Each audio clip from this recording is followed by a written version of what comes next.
Hey, I'm Ian Bremmer. I'm here with my good friends and my posse, eminent statesmen and China people, which is more important for today.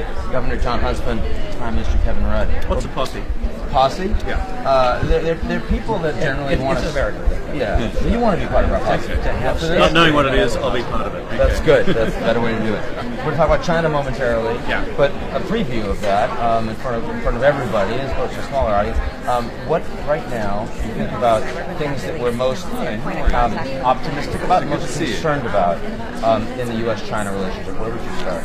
Well, I'm most optimistic about the prospects for U.S. exports to China as they transition into more of a consumption model. I think every city and every state is going to have a good opportunity to get their manufacturing base together and see that as a primary export market. That's a big deal. The thing I worry about most are the little issues like the South China Sea that really have no answer at this point, where we're communicating, but we're not communicating enough, nor do we have a framework in which to problem solve should an incident occur.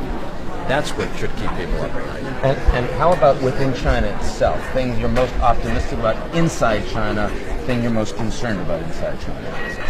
I think within China, the domestic politics on climate change and sustainable development has just fundamentally shifted in the last 3 years. We see the external side of that with announcements by Xi Jinping on a cap and trade in China by 2017, also carbon capping and the amount of carbon they were allowed to be released into the economy.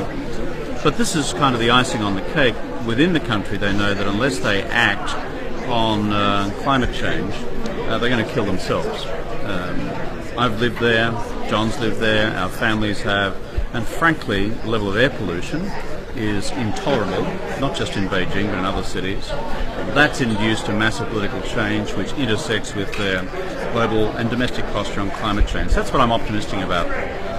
On the negatives, in terms of within China itself, I'm not sure the government yet has worked out the precise timetable for state-owned enterprise reform. And this is the key element of the economic transformation agenda. If they bite the bullet on that, I think you'll see new levels of growth come into the economy.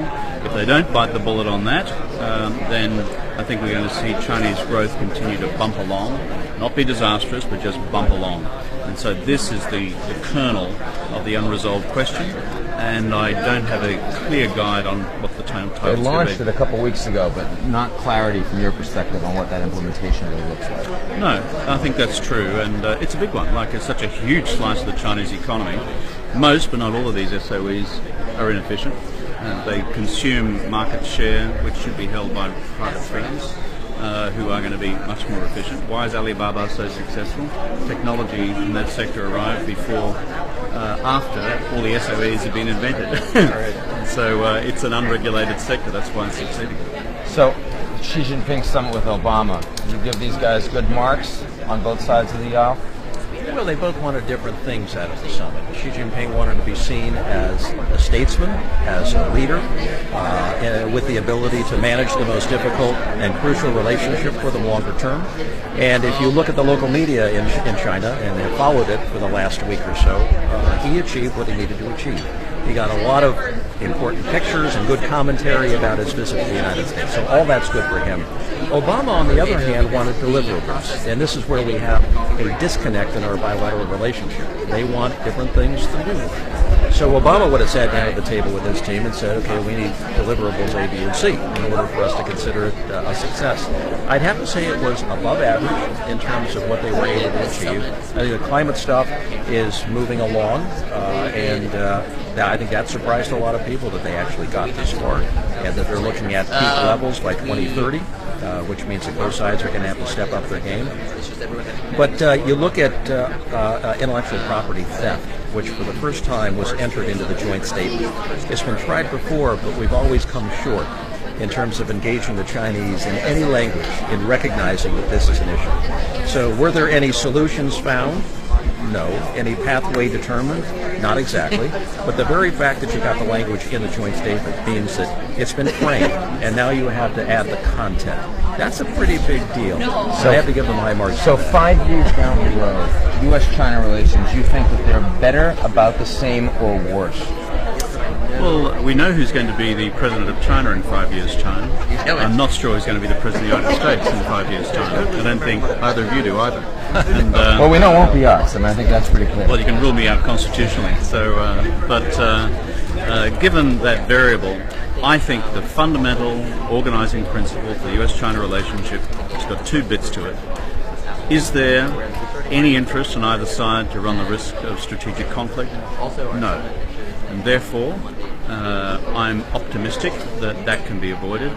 Secondly, is there still large-scale mutual economic interest to sustain the rest of the relationship? Answer that question, yes. And so therefore, I see it being sustained reasonably, in reasonably good condition.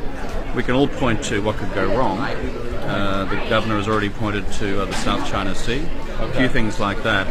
But I think the Chinese internally have concluded that they need a strong, stable political and economic relationship with the United States, and they, like the rest of us, are waiting to see who the next occupant in the White House is.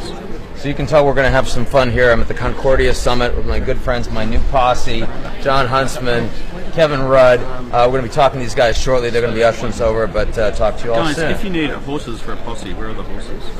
Hey, the American posses don't use horses. Yeah. Right. That was all. 1865. Yeah, we got drones now. We're good. It's now motorcycles. It's all right. Okay, Yeah. got it. Got it. See you guys.